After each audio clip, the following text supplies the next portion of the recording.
오늘 말씀은 마태복음 6장 1절에서 15절의 말씀입니다. 마태복음 6장 1절에서 15절 한 절씩 교독하시겠습니다. 제가 먼저 1절 읽겠습니다. 너희는 사람들에게 보이려고 의를 행하지 않도록 조심하라. 그렇지 않으면 하늘에 계신 너희 아버지께 상을 받지 못할 것이다.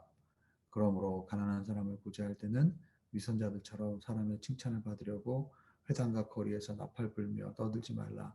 내가 진실로 너에게 말한다. 그런 사람들은 자기 상을 이미 다 받았다. 너는 가난한 사람을 구제할 때 오른손이 하는 일을 왼손이 모르게 하여라. 그래서 내 착한 행실을 아무도 모르게 하여라. 그리하면 남 모르게 숨어서 보시는 너희 아버지께서 너희에게 갚아 주실 것이다. 너희는 기도할 때 위선자들처럼 하지 말라. 그들은 사람들에게 보이려고 회당이나 길모퉁이에 서서 기도하기를 좋아한다. 내가 진실로 너에게 말한다. 그들은 이미 자기 상을 다 받았다. 너는 기도할 때 방에 들어가 문을 닫고 은밀하게 계시는 내 아버지께 기도하여라.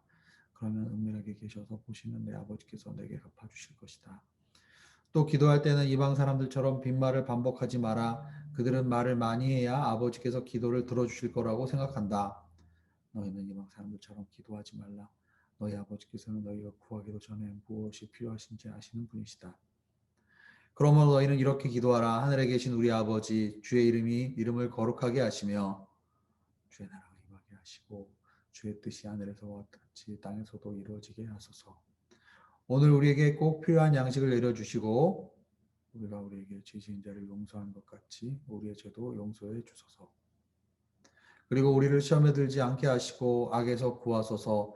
나라와 권세와 영광이 영원토록 아버지께 있습니다. 아멘. 너희가 계신 너희에게 죄 지은 사람을 용서하면 하늘에 계신 너희 아버지께서도 너희를 용서하실 것이다. 함께 읽겠습니다. 그러나 너희가 남의 죄를 용서하지 않으면 너희 아버지께서도 너희의 죄를 용서하지 않으실 것이다. 아멘. 네, 예수님께서는 산상순에서 팔복에 대해서 설교해 주신 이후에 어, 하나님의 구원받은 새 언약 백성으로서 특별히 하나님 나라의 통치와 다스리심 아래에 있는 백성으로 어떻게 살아야 될 것인지에 대해서 이 팔복의 설교를 통해서 말씀해 주셨습니다. 그리고 나서 마태복음 5장 후반부에 보면 우리가 새 언약 아래에 있는 하나님 나라의 백성으로서 구약의 율법을 어떻게 바라보아야 하는지를 말씀해 주셨죠.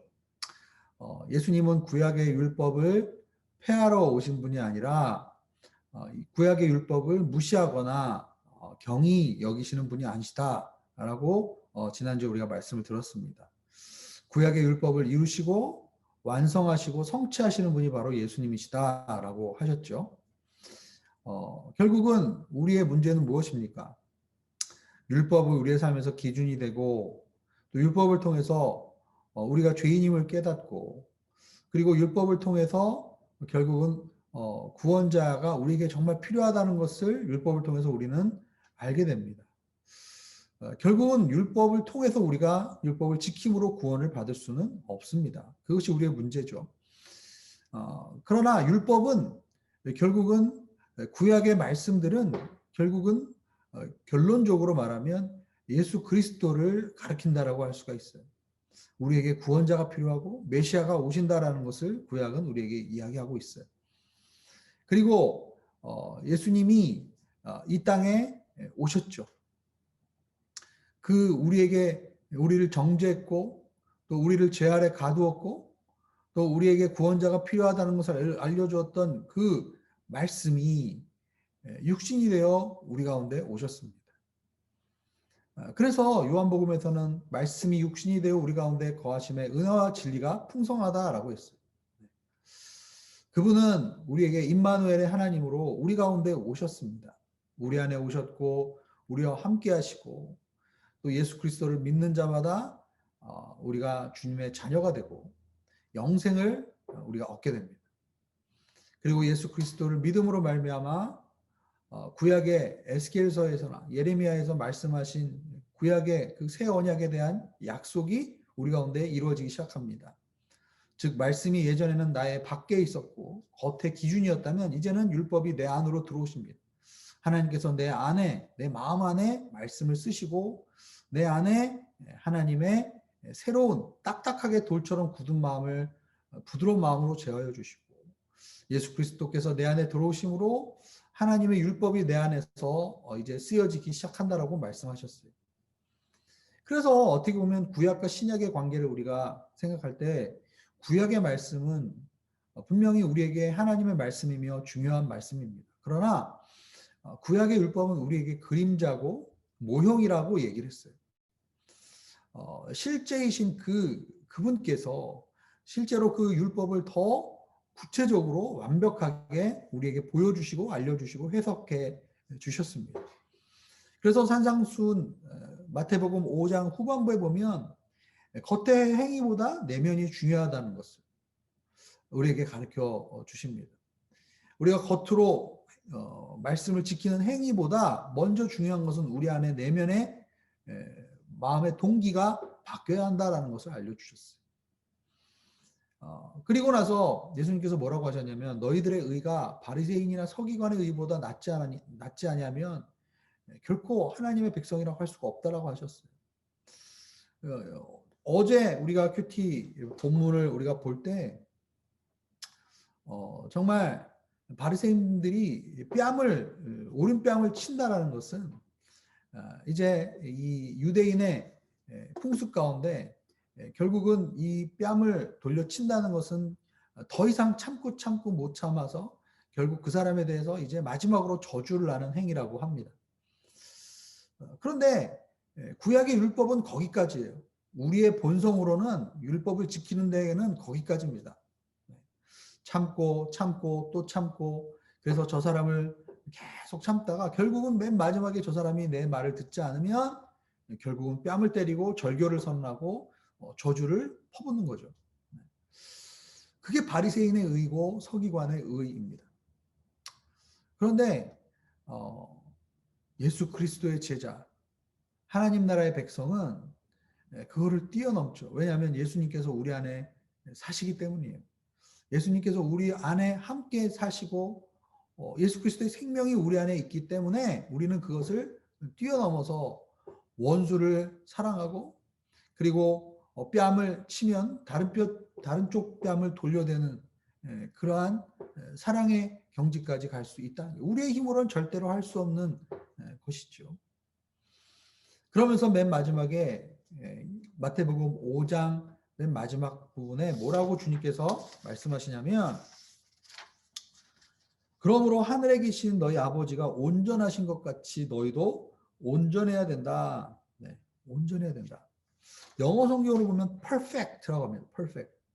하늘에 계신 너희 아버지가 perfect 하신 것처럼 너희도 perfect 해야 된다. 완벽해야 된다라는 거예요.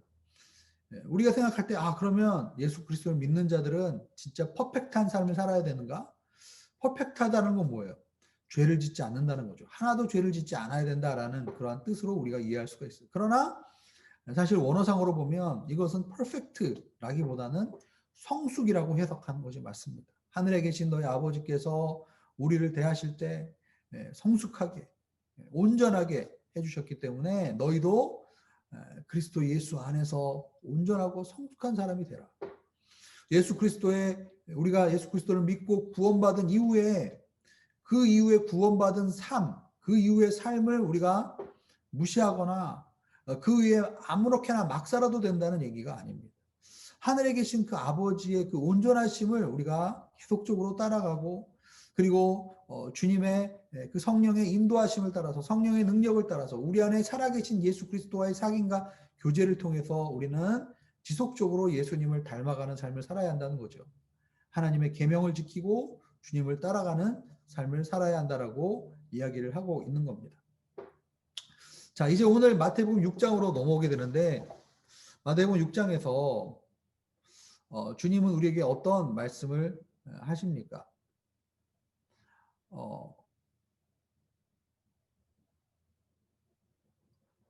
마음의 동기가 마음의 태도가 어떻게 해야 되는지를 오늘 우리에게 말씀해 주고 계세요. 마태복음 5장 후반부에는 겉으로 드러나는 외면적 행위보다 내면의 변화가 중요하다고 얘기했다면 마태복음 6장에는 우리의 마음의 동기가, 우리의 마음의 태도가 어떻게 해야 되는 건지, 대부분 율법을 기준으로 생각하고 율법을 지켜서 율법을 지킴으로 내가 하나님 앞에 떳떳한 사람이 된다라고, 의를 얻는다라고, 하나님 앞에 인정받는다라고 한다면 결국은 그 마음의 동기는 계속 나의 영광과 나의 유익과 이 유익을 위해서라고 말씀을 드렸습니다. 그래서 오늘 1절에서 4절에 보면 구제에 대한 얘기가 나오는데, 가난한 사람들을 구제할 때 어떻게 보면 굉장히 좋은 행위 아닙니까? 네. 그리고 성경에서 야고보서에서 참된 경건은 세속에 묻을지 않고 이 세상 가운데 고아와 과부를 돌보는 것이 참된 경건이다. 진짜 믿음이 좋은 사람은 어떤 사람인가? 네.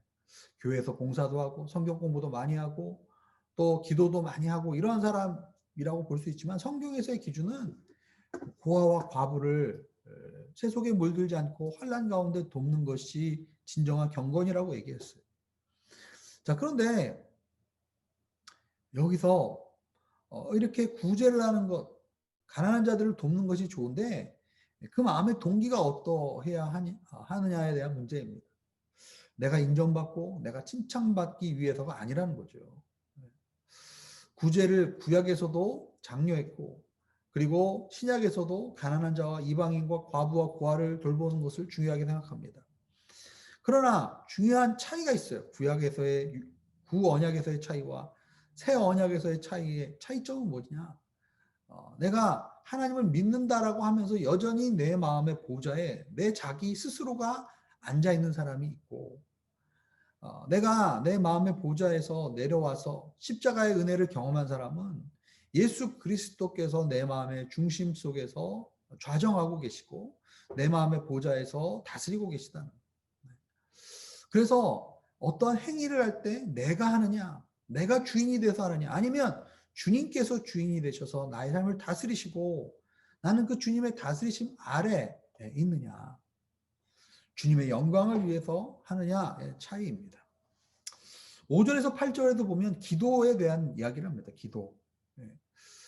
기도는 당시의 유대인들은 어떻게 기도했다는 거예요? 회당이나 길모퉁이에 서서 사람들이 보는 데서 기도를 했다는 거예요. 여러분 무슬림들도 여러분 이곳에 UAE에 오셔서 이제 보시면 알겠지만, 무슬림들이 이렇게 동네에 가보면 모스크에 가서 기도하는 사람도 있지만 길거리에서 이렇게 카페트 같은 거를 깔아놓고 다른 사람들이 보는 앞에서 기도하는 무슬림들이 있어요. 심지어는 차를 타고 가다가 갓길에다가 차를 세워놓고 거기에다가 미니 양탄자를 깔아놓고 거기서 기도하는 무슬림을 보신 분들도 있을 겁니다. 심지어는 회사에서도 사람들이 보는 앞에서 기도하는 모습을 보여주는 사람이 있어요. 몰에서도 또 이렇게 화장실이나 옆에 탕비실 같은 데 보면은 청소하는 사람들이 거기에다가 이제 기도하는 그런 모습을 보여주기도 합니다. 무슬림들에게 있어서 기도는 하나님과의 친밀한 만남과 교제라기보다는 자신들이 무슬림임을 사람들 앞에 나타내고 보여주는 것이죠. 그리고 대부분 무슬림들이 기도하는 걸 옆에서 들어보면 주문처럼 막 꾸란의 구절들을 이렇게 계속 반복해서 이제 기도를 해요. 근데 대부분의 무슬림들이 그게 무슨 의미인지 잘 모르고 기도하는 사람들이 많다고 합니다. 마치 기도가 주문처럼, 종교적인 그런 어떤 주문처럼 외우면서 그러면서 자기도 모르게 기계적으로 하고 있는 기도를 볼 수가 있어요. 그러나 주님이 말씀하신 기도, 즉 새 언약의 백성으로서 하나님과 하나님의 자녀로서 하나님을 아버지로 모시고 있는 우리 자녀들의 기도는 어떠해야 합니까? 하나님과의, 우리가 드려야 되는 기도는 인격적인 하나님과의 만남이며 교제이며 주께서 내 안에 들어오셔서 나의 삶을 다스리도록 내어드리는 그러한 것이 우리의 기도라는 것을 알 수가 있어요. 즉 아버지의 뜻대로 하는 기도, 내 뜻을 관철시키고 내 마음의 소원을 아뢰고, 물론 이런 것도 기도지만 결국은 근본적으로 기도는 하나님 아버지와의 친밀감, 더 나아가서는 하나님 아버지께서 나의 삶을 다스리시도록 나를 온전히 주님께 내어드리는 그 기도가 기도라는 것을 우리에게 알려주십니다. 그래서 우리는 6장 9절부터 13절까지 우리가 잘 아는 주기도문의 내용을 우리는 알고 있어요. 네. 여러분 주기도문을 우리가 묵상하면서 몇 가지 우리가 좀 생각해 봐야 될 것이 있지 않나라는 생각을 해보게 됩니다. 첫 번째로 우리의 기도의 생활에 있어서는 예배가 중요하다라는 거예요. 예배. 예수님의 주기도문을 보면 이 기도가 무엇으로 시작하는가?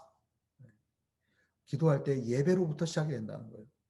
하늘에 계신 우리 아버지요, 주의 이름을 거룩하게 하옵시며, 9절에 나와 있죠.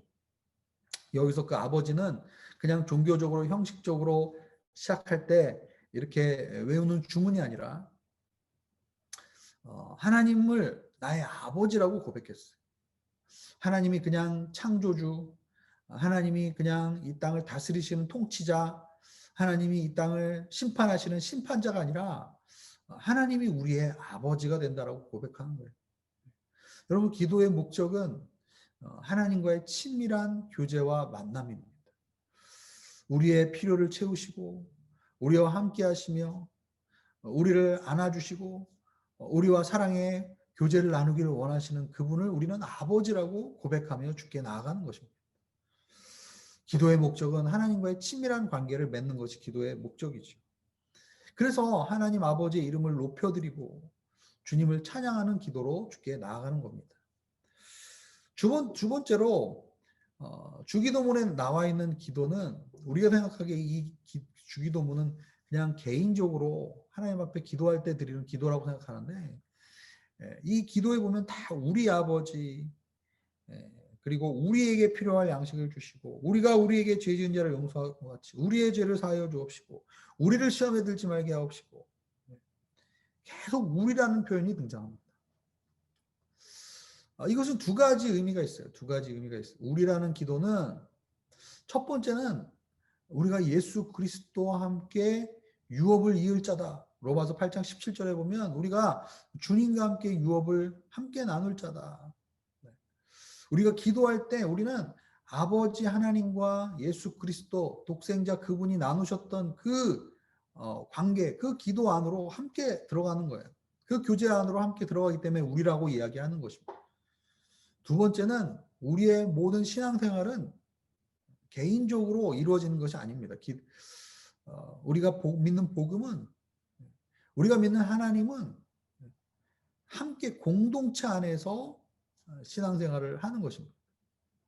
주기도문도 공동체 안에서 함께 드려지고 함께 나눠지고 함께 드리는 그러한 중보의 기도라는 것을 우리는 기억해야 할 것입니다. 세 번째로 주기도문을 통해서 우리에게 하나님께서 말씀해 주시는 것은 하나님의 나라와 하나님의 뜻을 먼저 아뢰는 것이 우리에게 중요하다는 것을 가르쳐 주십니다.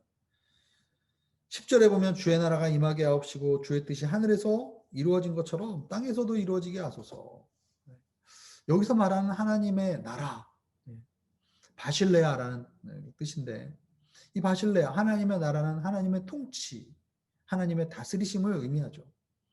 하나님께서 하늘에서 완벽하게 예수 그리스도와 아버지께서 완벽한 교제를 하시고 하나님 아버지의 뜻이 천상에서 온전히 이루어지는 것처럼 이 땅 가운데 하나님의 통치와 하나님의 뜻이 나타나고 하나님의 거룩한 이름이 나타나고 증거되어지고 하나님의 통치가 이 땅 가운데 임하도록 구하는 것입니다. 그리고 나서 이제 우리의 필요를 세세하게 아뢰는 것이 중요합니다. 그 다음에 무엇을 구합니까? 세 가지 우리의 필요에 대해서 얘기합니다. 첫 번째는 육적인 필요죠.